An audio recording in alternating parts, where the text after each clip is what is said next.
Assalamualaikum warahmatullahi wabarakatuh dan salam boys. Selamat datang di channel ini. Perkenalkan, saya Cak Mustafa. Bersama saya di channel ini, teman-teman sekalian, kita akan belajar bersama. Kita akan membahas tentang hal-hal yang terkait dengan pemberdayaan diri. Oke, kita nanti akan membahas terkait dengan ilmu tentang pikiran, ilmu tentang emosi, dan bahkan juga kita akan belajar tentang tips-tips atau teknik-teknik sederhana yang terkait untuk pemberdayaan diri Anda, yang bisa jadi itu juga Anda akan gunakan juga untuk membantu orang lain di sekitar Anda. Oke, yakin ini akan sangat bermanfaat buat Anda semua, sehingga stay tune di channel ini dan mari kita simak video berikut.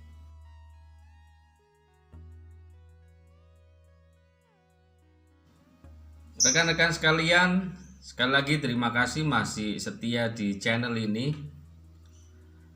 Pada video kali ini saya lagi ingin sharing atau menyampaikan opini, pendapat saya terkait dengan apa yang saat ini lagi marak, apa yang saat ini jadi isu global, yaitu terkait dengan corona. Saya tidak mencermati atau tidak berbicara tentang virusnya karena itu bukan bidang saya.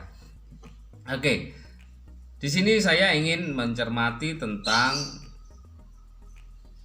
betapa tidak berimbangnya informasi yang disampaikan melalui media. Dan tanpa disadari itu sebenarnya adalah menjadi racun yang sangat berbahaya bagi setiap manusia yang mereka tidak pada kondisi siap mengkonsumsi berita tersebut. Kenapa bisa demikian?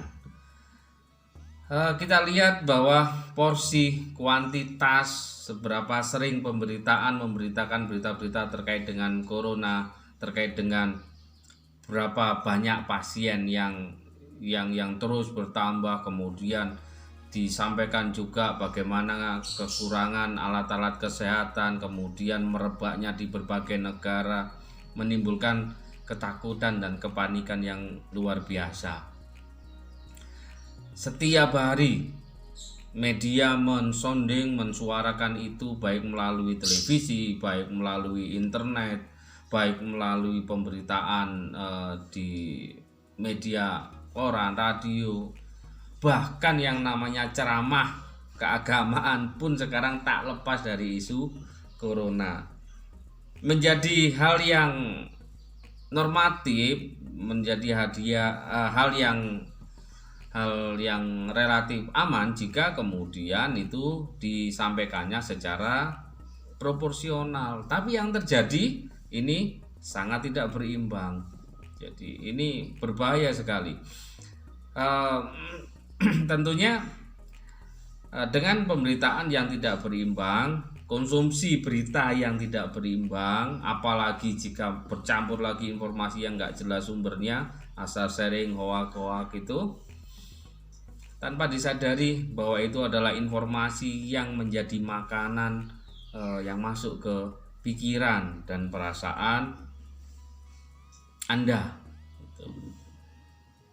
Kita sudah bahas pada klip sebelumnya bagaimana keterkaitan antara pikiran, perasaan, dan kondisi fisik.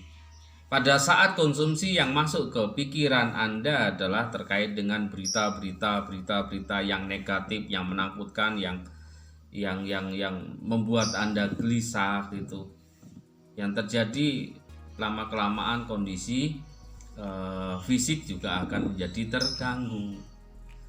Itulah kenapa banyak sekali disampaikan bahwa semakin seseorang banyak mengkonsumsi berita yang tidak pada tempatnya, yang tidak pada porsi yang semestinya, maka yang terjadi adalah akan meningkatkan stres yang kemudian berdampak pada turunnya sistem imun tubuh, dan itu akan menjadi lebih beresiko.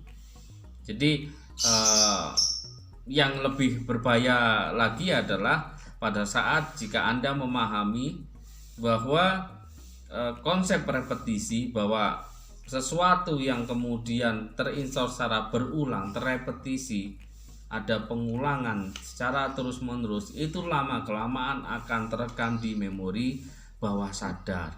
Dan memori bawah sadar, sekali lagi saya juga pernah sampaikan di klip sebelumnya, adalah memori yang rekam jangka panjang. Rekamnya jangka panjang, kemudian dia akan dekat dengan mekanisme otomat dari tubuh, sehingga perilaku seseorang terbentuk lebih dominan dari sana. Jadi pesan saya pada rekan-rekan sekalian yang lebih cermat, yang lebih bijak dalam memilah dan memilih serta mengkonsumsi pemberitaan seperti itu. Oke, itu dulu dari saya untuk sharing kali ini. Mudah-mudahan bermanfaat, dan saya akan melanjutkan bagaimana terkait dengan tips-tips bagaimana menghadapi pemberitaan seperti itu, dan bagaimana kemudian mengkondisikan tubuh Anda, mengkondisikan pikiran Anda, terutama ya, mengkondisikan pikiran dan mental Anda bisa tetap pada kondisi yang tenang, yang fit, sehingga akan tentunya harapannya bisa berdampak pada kondisi imun dan kondisi kesehatan Anda. Semoga semua keadaan akan menjadi semakin membaik. Sampai ketemu di video selanjutnya. Saya Cak Mustafa. Salam boys.